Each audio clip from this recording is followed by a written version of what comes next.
Yep.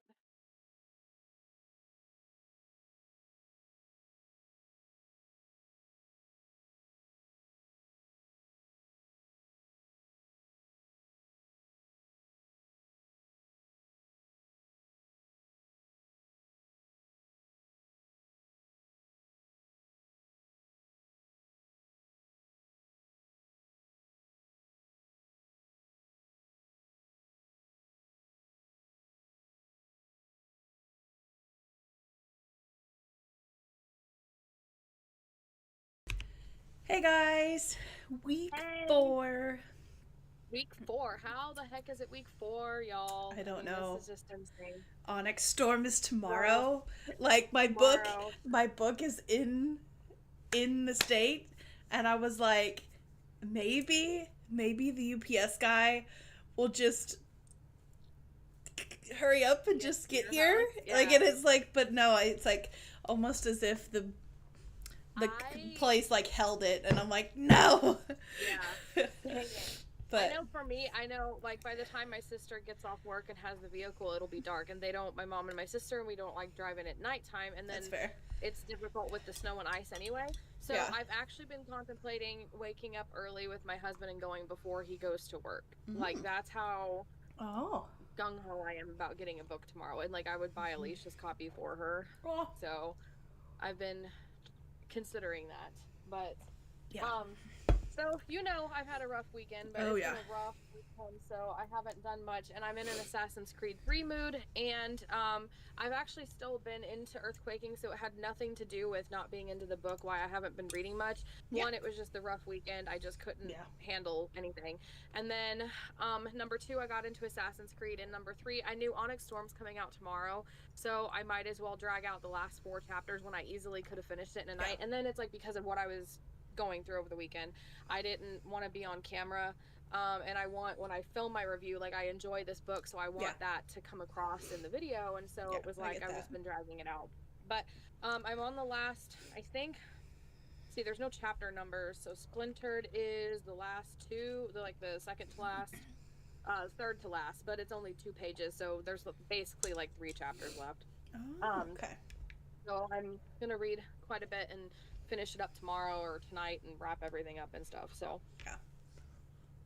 but I do have some quotes and things. So, are you still reading Harry Potter? Yeah. I want to try to. I am like close to finishing it. I've done a lot of reading Hey, today. there you go. I am past the second. I'm almost to the third event, I guess you could call it. Like, Yeah. what do they call Hmm. it? Like, they I label it don't remember what they call them. task. No. Yeah, task. The second task. So I'm almost to the third task, which, from what I understand, is the task that everything goes downhill with. So, yeah, there's already a lot of kind of what's going on. And I made a video from my personal channel earlier because, like, I have, as I've gone through this book, like, I understand that, like, the main trio is, like, super well loved and people love them. But in this, like, Goblet of Fire in particular, Ron is so irritating. Hmm. Like, he's very obviously jealous of Harry, and I get that. Harry had money left from his parents when his parents died, and he has money, and Ron doesn't. And it's like, but like, it's just there's times like what he mentioned, like when he mentioned, I couldn't help having feels for his mom whenever she went to the bank to get Harry money, get some money out of Harry's vault for Harry because she was going to buy his school supplies. But they didn't have a lot of extra money, so she was able to buy Harry new dress cloaks and stuff for like the dance. But she Hmm. had to buy Ron secondhand stuff, and like just the comments that Oh. he was making, I felt so bad. I am like, oh my gosh, and it's like, both of you, like you and I both know what it's like growing up, like going to like thrift stores to buy stuff, and it's like not always being able to get the like you only get like the new stuff at like special occasions or when they're on sale, or like at the Hmm. end of like if you're buying spring, you buy summer stuff for next year at the end of the summer season because it's all on sale, like 75% off, where you could actually afford it. And so it's like, I totally understand that. And it's like, I Mm-hmm. get, and it's like, but then I got to thinking and I'm like, doing the math in my head, he's like 14. So it's like 13, 14. So it's like, at that age, his response makes sense. And then there's like, he And it's gets kind of hold. when you start to notice that stuff. Like, I still Yes. remember doing the free, like, you had to go through the school and do the free health check-in in order to get, you would get free school supplies if you would go through all the little things. And they would, like, I can't remember, like, I know they would check for lice, and they would, like, do a full physical on you. And if you did that, you, in exchange, you would get free school supplies. And we had to Yeah. do that because mom couldn't afford to buy us school supplies. So that's how we did every year, was getting Yeah. it through there. So yeah, like I probably, I imagine if I read the books, I would probably Yeah. sympathize with Ron and his mom a lot because of Yeah. that. Yeah. Like, It was more like, I it's more like I sympathized with his mom, and I was just flat out irritated with yeah, Ron because he was like, well, I'm not going to wear them. They're ugly. I'm not going to wear them. And she's like, and you could tell the mother was just trying all she could not to be so disappointed and sad at the fact that she couldn't provide him with new robes. And I'm like, oh my God, I feel so bad. mm-hmm. And then it's like a little bit later Yeah, on, Harry, somehow his name gets thrown in the Goblet of Fire, and considering the main book is from his perspective, you know he didn't put his name in. But it's like Ron's instantly like, how'd you do it? You know, why didn't you tell me? At least you could have told me the truth that you did it. And so he's essentially saying that he's lying and won't talk to him at all. Until Harry does good on the first event, and then he's like, oh, I can be best friends with you again. And I'm like, you are such a...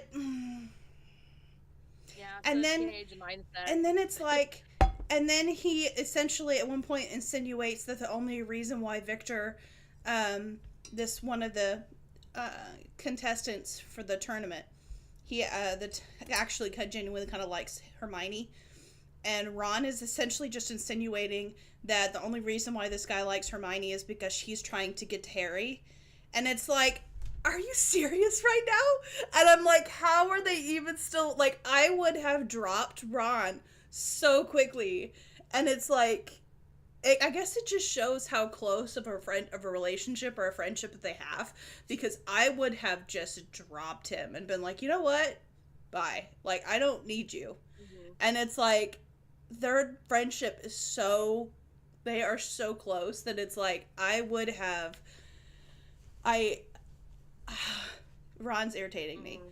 I love him dearly, Yeah, and I'm sure eventually in the series he will get to the point where he is forced to mature a little bit and grows up at some point, I'm sure.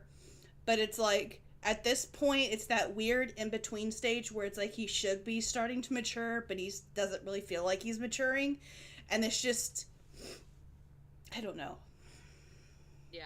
I get it. It's irritated me. Anyway, Um, how's your book? it's like You one could of have already those talked things a where little it's bit, like but teenagers.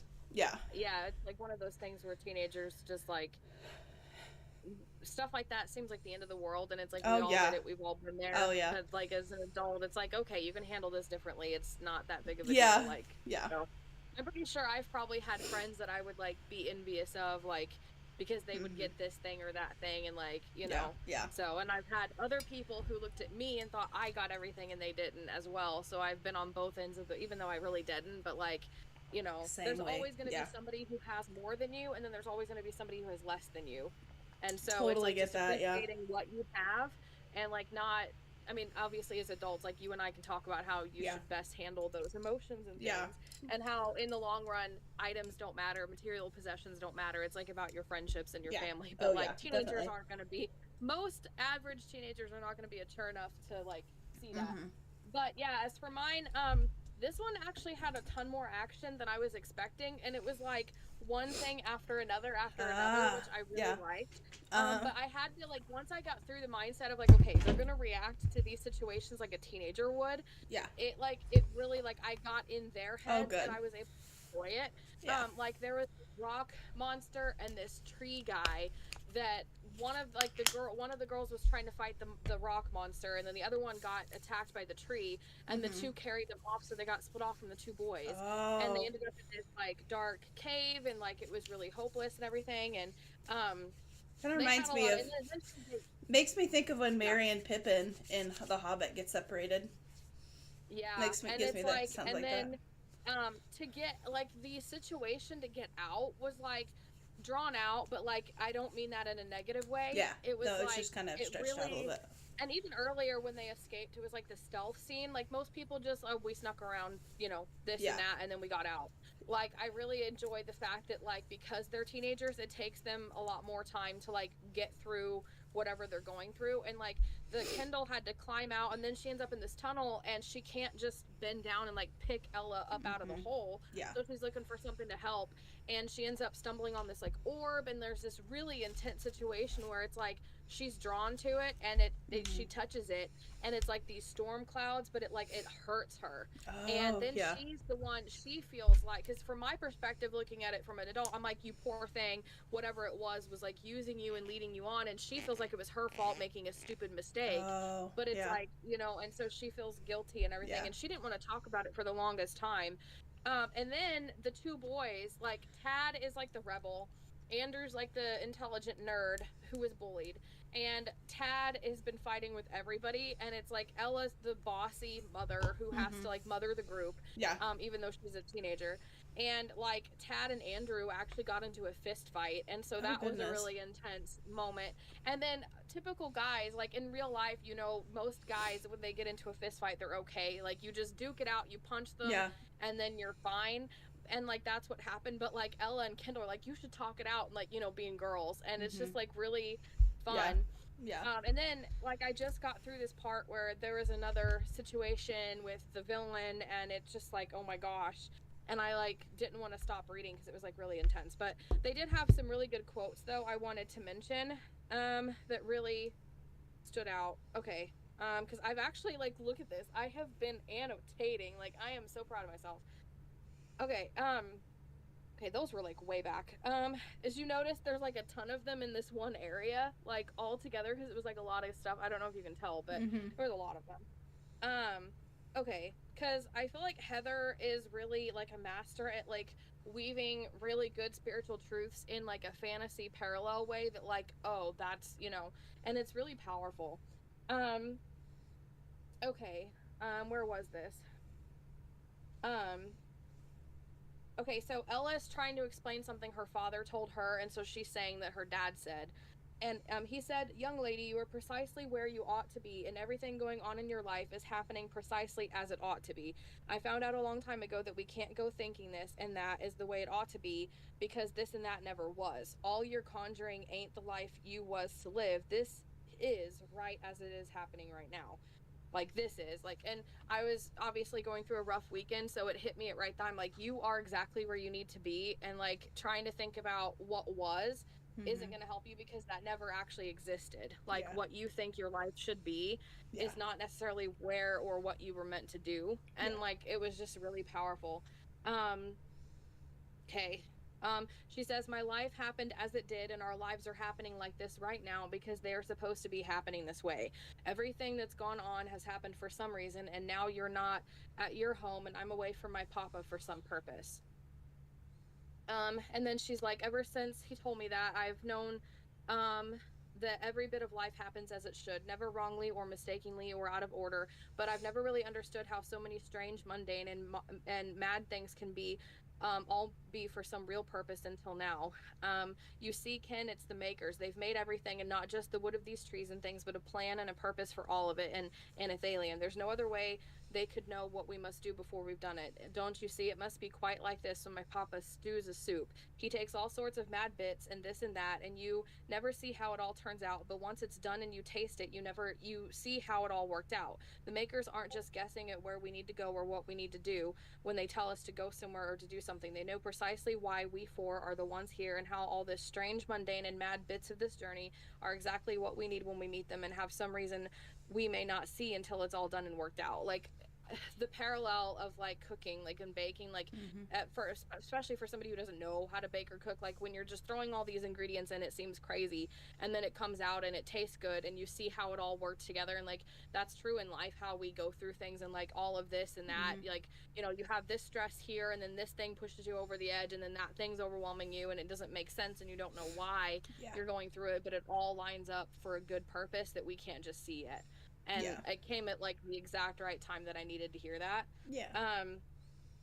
So and then Kendall, her doubts started to seep in, and she was like, I just don't know why they would want to do stuff that hurts us. And Kendall and Ella replies, to keep us from what would hurt worse. And Mm. so I liked that line. Yeah. I thought that was really good. I dropped my little annotating things here. Mm-hmm. And my bookmark now too. And then um yeah, it was just another good moment between the girls. And then so they had this really good deep talk that like really so that between the girls when they were alone trying to get their way home, like it was really nice and stuff. Mm-hmm.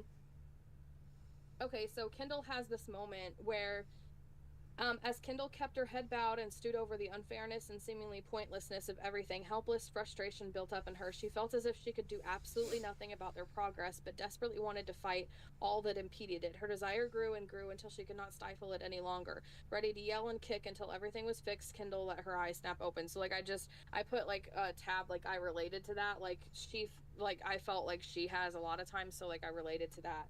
Yeah. Like, and then the makers were very slowly doing something important and would somehow eventually work out everything. Even though her necklace had reassured her, she still felt the unsettling energy. So, like, the makers made, like, God made work really slowly, but he's still working, even if it feels very slow. Like, we want him to work faster, Yeah. you know? And, Yeah, like, I felt that. like that a lot, like, with us wanting to have kids and stuff. Mm-hmm.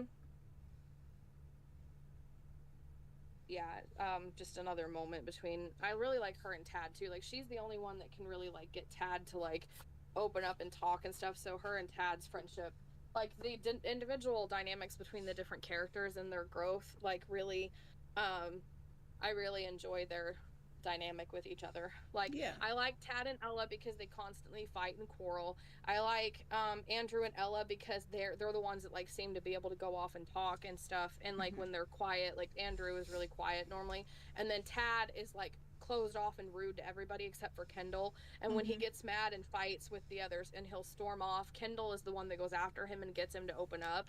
And then Kendall and Ella are their two girls, so they have a really good relationship with each other. So the different friendships between them are like really good and stuff. Yeah. And then she, like, just the random fantasy, like, it just again reminds me of being a kid and that nostalgia, like the random, we're going on an adventure and we don't know what we're going to encounter, and it's just these silly little fantasy things that are just, by silly I mean like, you know, not something you would expect, but still really fun and creative. Like, fun, I guess, is a better word. So it's really fun. I really enjoy it. So. Yeah, I'm glad. And I'm actually like, now I'm at this dilemma where it's like, I want to finish the series while my head, like, not finish it because she's only up to book 4, but I want to read the next 2 books because I've already got them while my head's in Anathalien. But obviously Onyx Storm's coming out tomorrow, and then I have The Serpent and the Wings of Night, the Crowns of Naxia series to finish, and I want to read Throne of Glass, and so I have too many series, and that's the dilemma of all book readers, is we have too many books on our TBR, and that's why we did this challenge in the first place. But it's like, oh my gosh, I don't know what to read now. Yeah, no, I get that. No. My eyes feel randomly heavy all of a sudden. Like, oh yeah. Oh, lack of caffeine for like the whole week. You start getting drowsy without your coffee. Yeah. But I'm determined to stick it out until the 26th. Hey, you've only got a couple more days, so. Yeah. I'm struggling. You will make it. Yeah. Yeah. All right. I know you mentioned Goodreads suggestions. Yeah, so Goodreads had like an article that was posted on the 1st of January, which I guess I just didn't see this, but it's readers' most anticipated 2025 romantasy books. And so there's a decent sized list, and I'm not going to like list off like every single one, but there's a couple of them that looked familiar. Like, I feel like there's a lot of like sequels to a book, or like third in a series, like second or third in a series that are coming out, and there's one of them, like a couple ones that are like first in a series, that there's one in particular that sound kind of cool, but the primal of Blood and Bone, so it's like Blood and Ash book 6. I didn't realize there were 5 books in that series, but book 6 is coming out in June of this year. So, okay. Yeah. I don't know how it has over 1,000 ratings already. You can put your book on Goodreads and people can rate them, so probably ARC readers. Oh, gotcha. Okay, I mean, I was I'm like not slightly because really I'm that many like, ARC readers. like Onyx Storm comes out tomorrow, so that's a anticipated one. Yes. Okay. That reminds me, I have something else to talk to you about later too. In Okay. the live stream, I forgot to mention. Okay. There's one that's called The Ballad of Falling Dragons, and I'm like, that sounds like a really cool name. And I looked up to see what book one was, and it's actually the other one that was on my TBR list for this month. It's the second book to this series, and I'm like, Okay. oh, So that one, I just bought that. yeah. Only my And so paperback is huge because I I have know. my shorter, so it's Uh-huh. like thick. Yeah. I didn't know that. But it's actually Okay. book two to this series, so I'm like, oh, okay. That's coming out in, like, the name sounded really cool, and it has like dragons and stuff, and I'm like, ooh. Ooh. It's October of this Gotta go year, to so dragons there's now. we got a little bit, and it's the cover is Right. has the final cover hasn't been revealed yet. This is like a, I'm assuming it's like the title reveal cover, so it's not like the full cover. Yeah, that makes sense. And then there was a book that I bought over Christmas, like New Year's Christmas. It's book two is coming out in October of this year as well. So I bought Blood of Hercules, and then the book two is coming out in October, and it's called Bonds of Hercules. So it was like an academy type feel, but it was like Greek gods and like demigod, like half like children, like people that have the blood of these different have bloods of these Like different Percy gods, and Jackson that kind yeah, of. it's the kind of feel, but it feels more like adultish, Cool. kind of, yeah. But there's like tons. I think Fearless was one of the young adult ones. That is like book three of the Powerless trilogy, which is a series Yes, that I I've been have wanting to bought. read. I just I haven't have ever got around to Powerless, it. and I'm gonna read it after I read Red Queen because I was gonna do a comparison video. So that one, Oh, I've seen a book yeah. bundle actually of like three of the books. I don't know if it's Hmm. like them, if there's only three or if that's just the first three. But Yeah. and I've heard the like romantasy book boyfriends like Resand and like all the one like Zayden. I've heard the guy from that one. I think his name is Kai. Hmm. People talk about him a lot, and then the one from Quicksilver. Like Oh, those are okay. like the. So I'm Gotcha. really Yes. anticipating that There's a one. lot of pretty covers in this list. There's ones like Yeah. when the tides held the moon. That's a really pretty cover. The one that like caught my eye is called A Fate Forged in Fire, and I'm like, Why does oh, that sound familiar? I don't know. Like for there's a Is show that like forged. There's a a show fate forged inked in in blood? fire. There's a show forged in No, fire. it's Maybe. like I'm thinking of a title like A Fate Inked in Blood. Oh yeah. Is that the same series? No. No. No. Okay, it's just The close. Fate Inked in Blood. Uh, Where did I don't know where that title came from. That was just the title in my head I had. maybe. I'm gonna have to look that up let me now. see. I don't think this lady's written the Ocean's That's a Daughter trilogy, and this is like I'm assuming it's the okay. first A book Fate in a Inked in new Blood series. it's the oh A Fate Inked in Blood is the Viking book thing. I thought you'd had it one. Thought about it and seen it at Walmart. I thought about buying it, but So it's so about that's probably not. it's about this woman. In order to become a queen in the first queen in centuries, she has to overthrow the corrupt powers ruling her kingdom.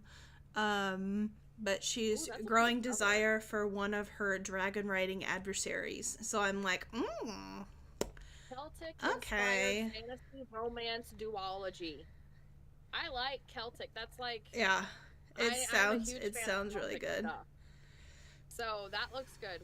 There's a giveaway of Yeah, it. I entered it before the stream, and I'm like, oh. Okay, well I'm gonna. And it's save like that 5 so more I can hours. enter it. 11 days and 5 hours left of the giveaway.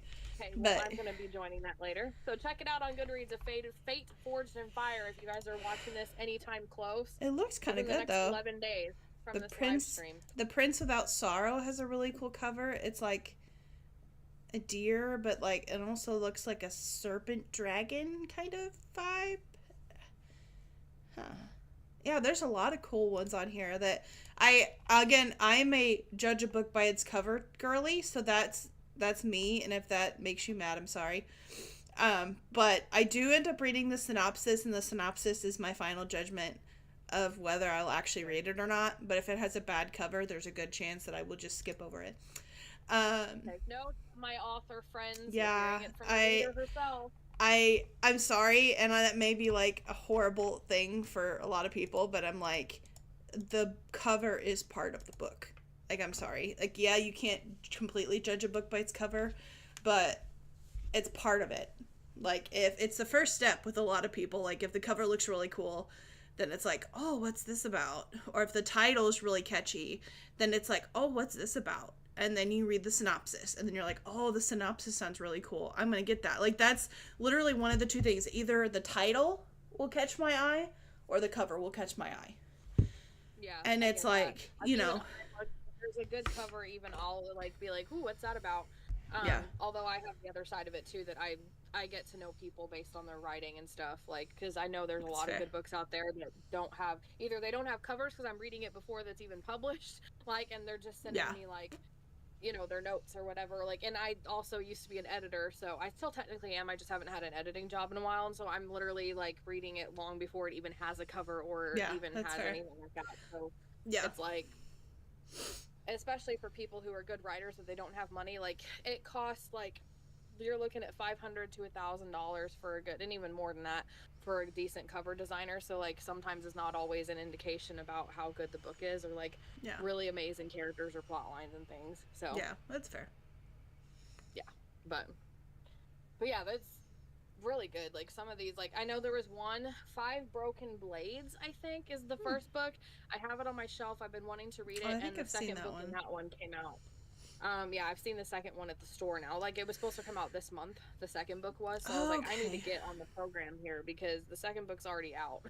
But okay, I had one that is 5 fantasy books that define millennials' childhoods. So we're technically in that. So obviously Harry Potter, which is what you're currently reading, you're a little behind. Yeah, okay. Slightly, but there's reasons for that. Like, yeah, but, like, it was the, like, if there, like, the article puts it, if there was a single fantasy series that defined millennials' childhoods, it has to be Harry Potter. Yeah. It was, like, a pop culture phenomenon.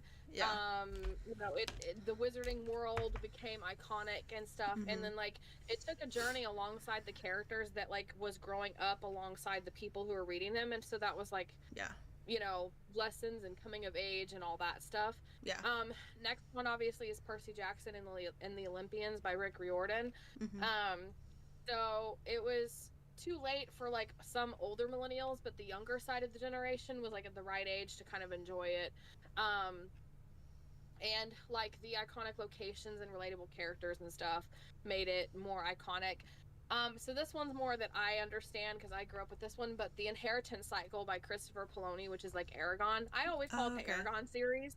So I was like, oh, if I hadn't seen the first book cover, I wouldn't have known what this was. But yeah, Christopher Poloni, it was aimed at young teens, but it had such detailed world building and characters and political states that it appealed to, like, even older readers.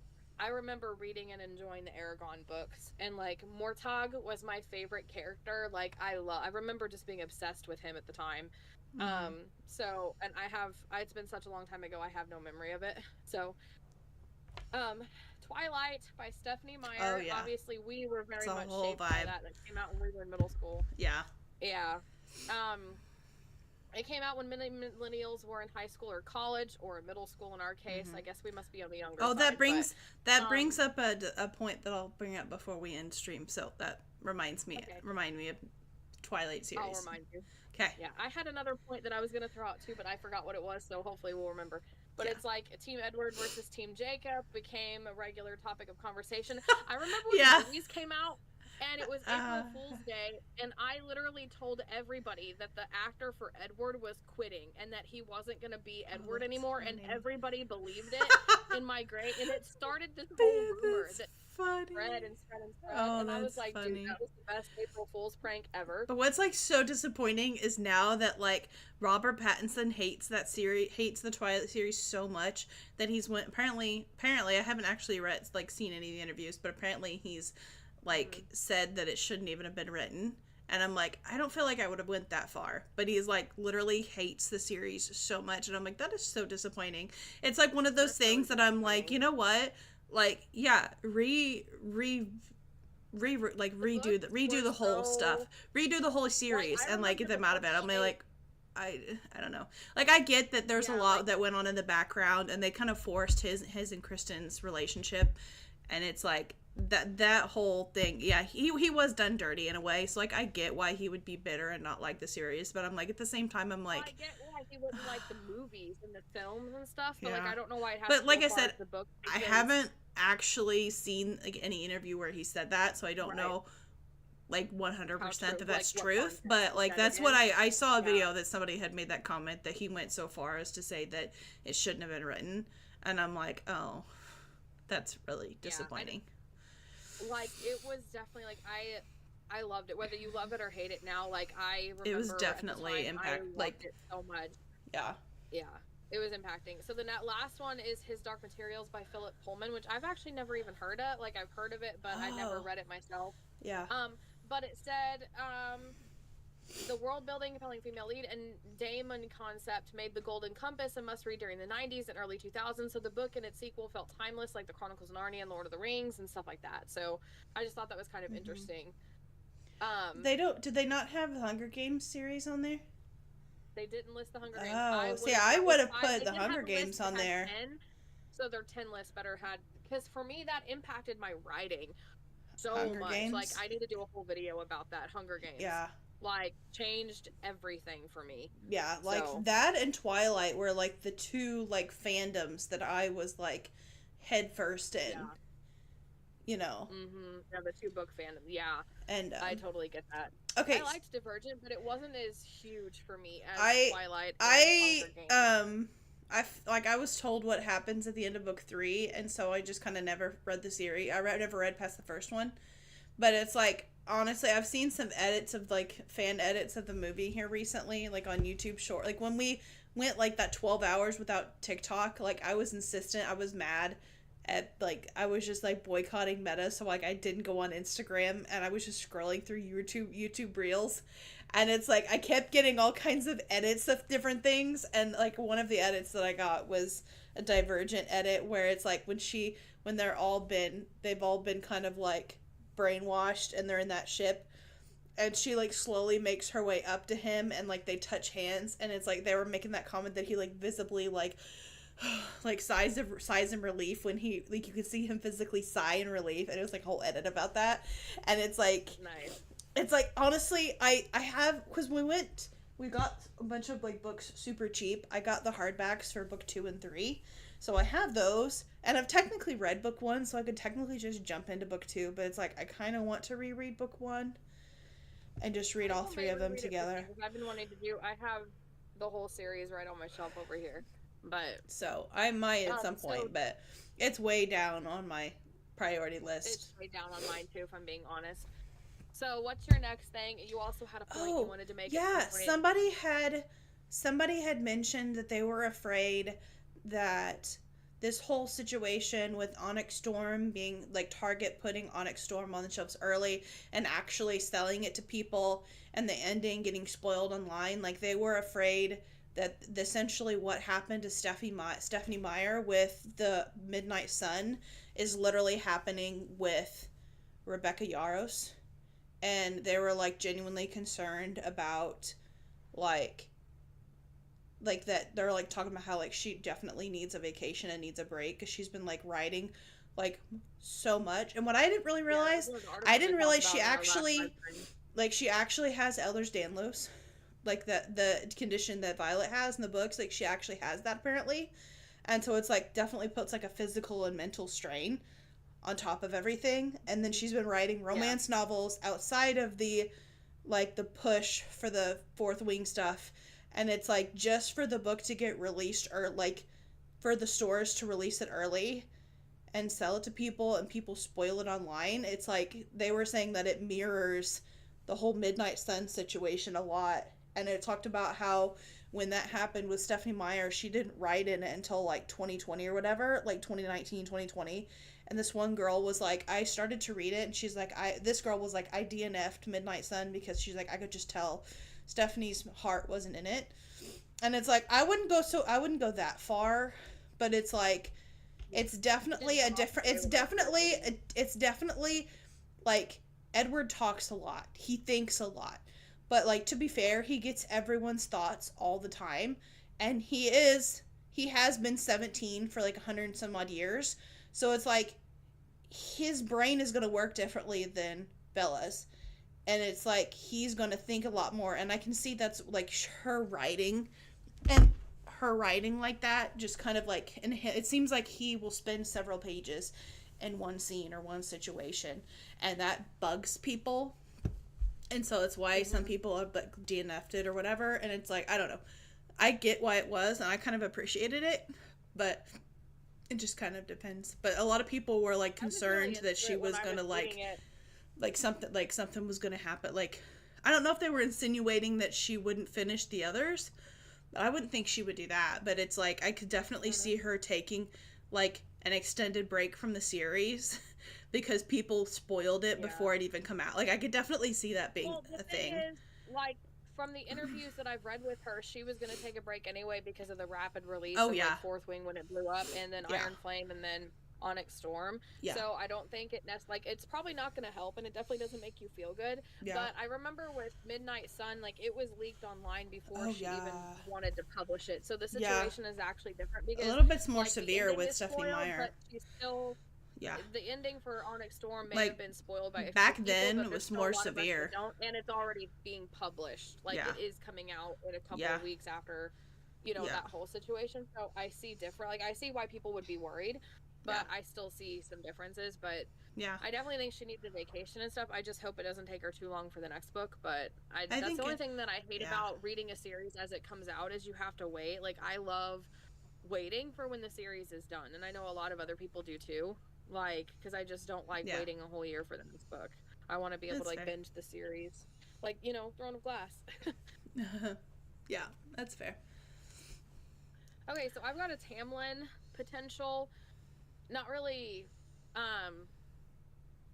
what's it called, theory, but like, this article talks about how the Hulu Court of Thorns and Roses show needs to do more with this, and I wanted to get your thoughts on it. Basically, they're saying that they should do more with Tamlin's shape-shifting power because the ACOTAR books don't develop his powers enough. Oh, yeah.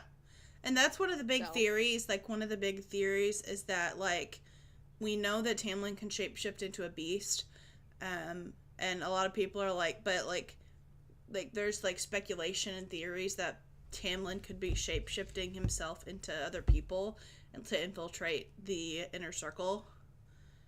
And that's why the shadows are like apprehensive around like one particular character. I forget which character it was, but it was like, there's like that theory, and so it's like, I want his powers more like, I feel like all of the high lords, like, their powers are just kind of touched on a little bit, but it's not going into like great detail, and we can kind of guess what powers Feyre got from each High Lord, but it was like, it's not nailed down. There's a lot of like, I guess this is what this is about. There's a lot of like question of like, what's this about, or is this like, and that's where I'm like, I just.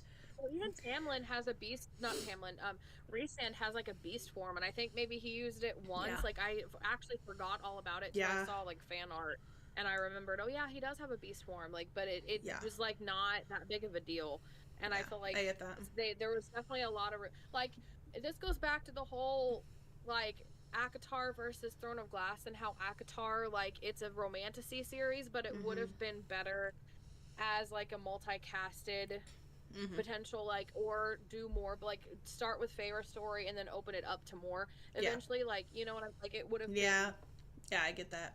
I don't know, because it's so creative world building that you want more, and sometimes when the world is so good, you want to expand beyond and I guess, one POV. And I guess it's where, like, I'm wanting it to branch out from romantasy and go into an epic fantasy, like Throne of Glass is. I can see that. Because Throne of Glass is all about getting lots of POVs, lots of little mini storylines of like different characters doing different things at the same time, and you go back and forth, and and eventually all of these characters are slowly making their way towards each other, and it's like, and at the end of the book, at the end of the series, you get like that big collision where they all come together, and it's like, you know what I'm saying? Like, I guess that's what I'm wanting, more depth in that series, like we got, like Throne of Glass, and I guess it's just not, it doesn't feel like it's there yet. I feel like it's hinting at that, but it's like, I don't know. Yeah.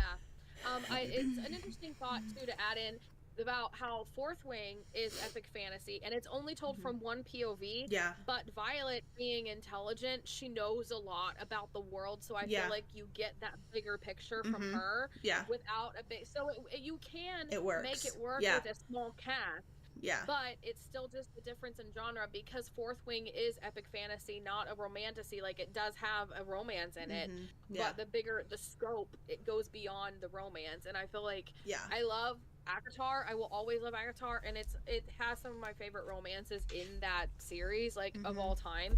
But I do wish that we would take that same world from that same time, however the other ones connect, and actually do more with it, with the Fae from that time period specifically. And go to the other courts and show us some other stuff of that exact time period. Introduce some more side characters, or like POVs from other side characters that we already know of. It's like I don't know. I just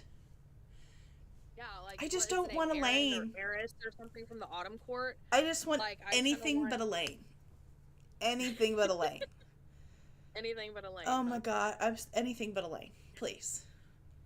Please. Okay, so did you have another one? I know I had one more. I did not. Okay, I have one more. So 9 tips and tricks to get more out of your Kindle. So a lot of these have things that I don't know. Okay. And I don't know Kindle types. Like, I don't know what kind I have beyond just what I have. But number 1 is look up words. So you can get definitions for anything on screen just by pressing and holding on the word. And then a definition will pop up from Wikipedia. And see if there's a Wikipedia entry for the word, so I didn't know that. I think mine's done that before. I've done it on accident. Oh yeah, I never have. You can use your Kindle to catch up on your online reading by sending web articles to the device. The easiest option is the official Kindle extension for Google Chrome, as long as you only want to send articles from a desktop web browser. Apparently, I don't know anything about that. You can take a screenshot on a Kindle if you want to show off your library or share a passage from a book on social media. You tap 2 diagonally opposite corners. Right in the corner, the screen flashes and the screenshot is saved. So I'm gonna have to test these out and see if they're actually working. I don't know if they're legit or not. Sort your ebooks into collections. You can add more ebooks into your library, and because there's a lot, you can go to your homepage tab at the 3 dots at the right and create a collection, and then name it, and then organize your ebooks by the collections. Yeah. So if you missed the old experience of seeing the cover every time you close your paper book, you can get the digital equivalent of setting the cover of the ebook you're currently reading as the Kindle screensaver. So that's an interesting thought. Change the screen warmth. So if you have a Kindle Paperwhite, Oasis, or Colorsoft, you can access a warmth setting for your screen. It changes the tint of the display so your eyes don't have to strain so much reading the text. I have it set. I have that. I forget what setting I have it set on, but it's more like an orangey. Like at nighttime it changes. Yeah. I don't know if I could ever handle like one of the black and white Kindles, because I feel like it would strain my eyes. It has like a light, but it's like a little bit of like a. It's like, it's not just like straight black and white. Like there's like a little bit of like a light behind the screen. Like it lightens when you unlock it. But yeah, it makes sense. The only thing I don't like is the typing on it. Like it's hard to type with I have chubby fingers, so it's hard to type on. But that's my only issue. When I was taking notes, when I was reading and taking notes on the military romantic suspense, it was like, quick finger typing, because my thumbs are not big enough for mine. Check your progress in the bottom left corner of the screen to change how your progress through the ebook is indicated. So I do that all the time, checking my progress. You can install other Kindle apps. which mine has other apps on there, but I haven't touched them or done anything with it. And then get a text style that you're comfortable with. Tap the top of the page while reading a book, then tap the AA icon, and you can access a range of options for the text to look the way that you want. So, don't know if anybody knew or needed those tips, but there you have it. Sounds like it was like an assortment of like Paperwhite and Kindle Fire tips. So there's a good assortment. I was like, some of them were like definitely for just for Kindle Fire, because I'm like, I don't, because mine doesn't have other apps. It just has it's just the e-reader, so it just has the books. Yeah, makes sense. I don't know anything about that stuff, and I don't use mine. Like, I use mine for reading, and that's it. So I've never really gone beyond the scope of to see what it can do. Like, I just use it to read. So yeah, that's fair. But I like it. Like, I've done it for like the reading wheel challenge. I set a timer on it, and I realized it can also open audiobooks, but the quality of the audiobook is not the same as on a phone. And the timer has a time limit, so I couldn't do like 8 hours or 24 hours or whatever. Yeah. So it was just easier to use my phone for some of that stuff. And the camera quality, because I've tried to access the camera is crap. Oh, so, yeah. That's all I know. But, yep. Let us know how your guys' reading is going for the month. I cannot believe this month is almost over with. And who here is excited about Onyx Storm tomorrow?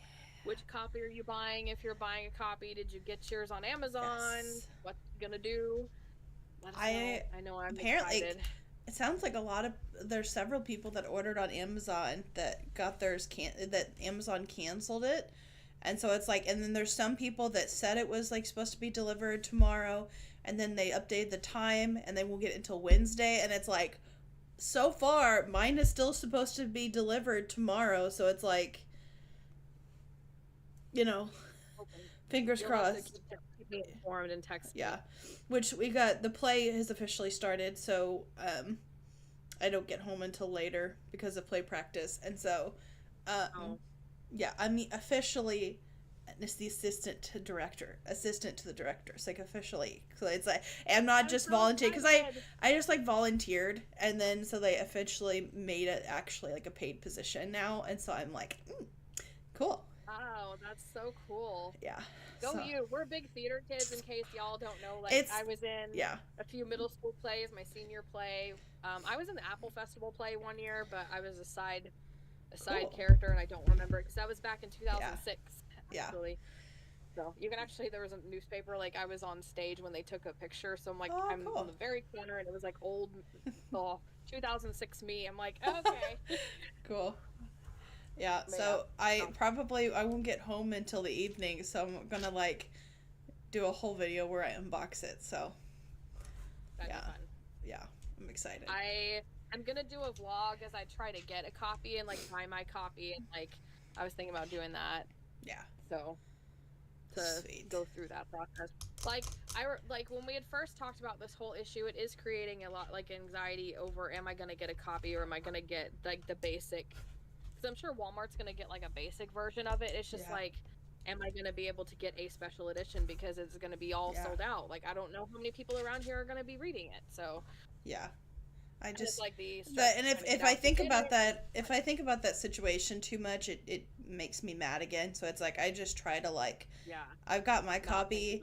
My copy is special because it was a pre-order copy, and the pre-order copies go like, it's like it's gonna help, like, because I saw somewhere where somebody talked about like a lot of the they were essentially talking about the importance of pre-order, I guess. And I don't know if it was in response to the people that were like canceling their pre-orders and stuff, but it was like essentially saying, and I don't know if you could like clarify this or not, but that when you have so many pre-orders, like if you have enough pre-orders when the release day starts, like if you have a certain amount, you could even make it onto like the bestseller list, because it counts for like the purchases all on that one day, I guess.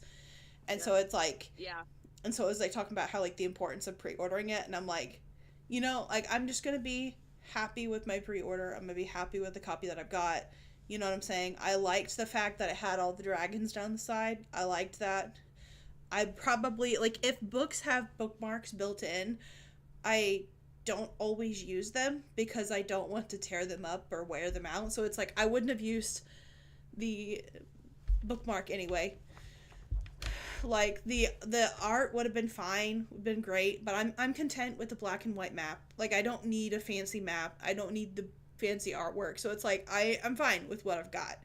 I like the cosmetics. Like I just wish like, and that's where it's like the had a wording in the description that made it sound like it was like there was more structural change, but then they put the like side by side of the two versions, and that one there's like the actual hardback part doesn't have anything special on it. So it's like literally the Target exclusive is way more special and way cooler than the pre-order one. But anyway, because Target has to be that way. That to pre-orders.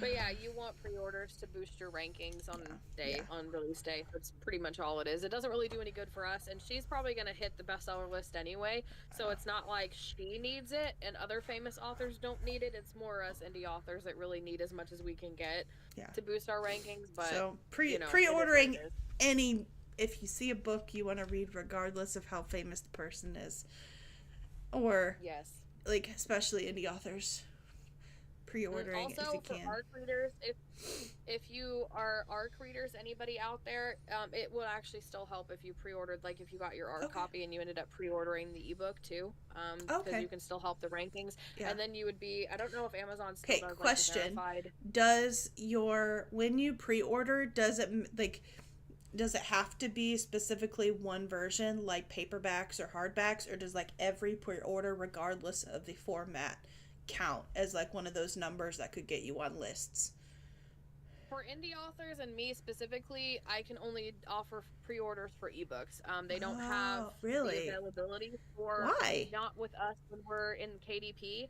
Hardbacks are like literally you have to release. So for paperbacks, like I can set my ebook for pre-order. For a paperback, I have to go in and actually click the button and click publish and publish it that day, but they take 72 hours to approve, so you have to do it a couple days before release to time it right. Makes no sense whatsoever. And that's not including trying to make sure it's all correct on the inside. So if you want to order a proof copy, you got to do it months in advance because it'll take a month to get to your dang house in the first place. Check it over, and then if you have a mistake, you got to redo the files on the inside, reapprove it, get a proof copy, which by the way, even getting an approval to order your proof in your Amazon cart takes 24 hours too, so you got to factor that in there. So timing for paperback releases is nuts on KDP.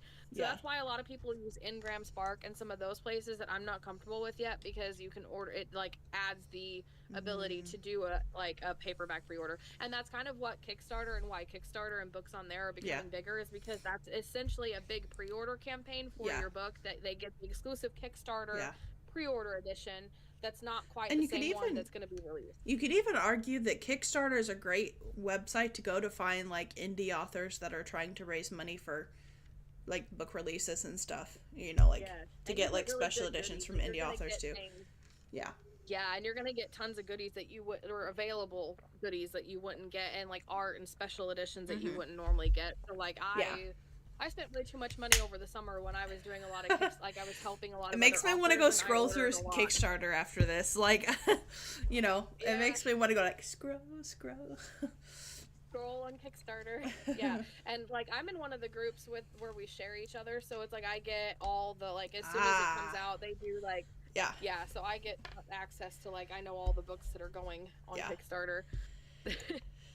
All right, I feel like we've already done our outro, and then I start yapping, and then you start yapping, and then we both start yapping, and it just like spirals. So it's literally the Southern goodbye in the U.S. Anybody who knows it knows it. Like, it's like we're standing. You'll talk some more, and then you'll go to the porch. And then you'll go to the car. We're standing at the door talking. We are on the porch. We haven't made it to the window yet. We haven't made it to the driver's side window, but we're on the porch. Okay. We will see you guys probably later this week, I imagine. Wednesday, Thursday, maybe. Since we did it on Monday, I don't know if we still want to do Wednesday or Thursday at some point.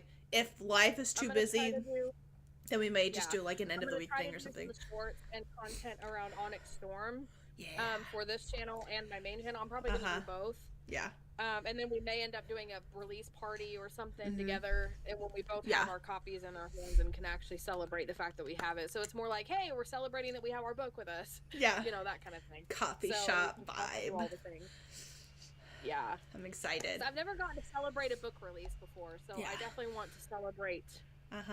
Because it's my first book release I've been anticipating ever. Yeah. So. Yeah. All right. All right, let us know how you guys are doing and what you're reading. Stay warm and stay Yes, cozy. tomorrow is supposed to be like cold. below 0 temperatures when I have to go into work, and I'm not happy about it. All right, we are at the driver's side window. Bye. Bye. Bye.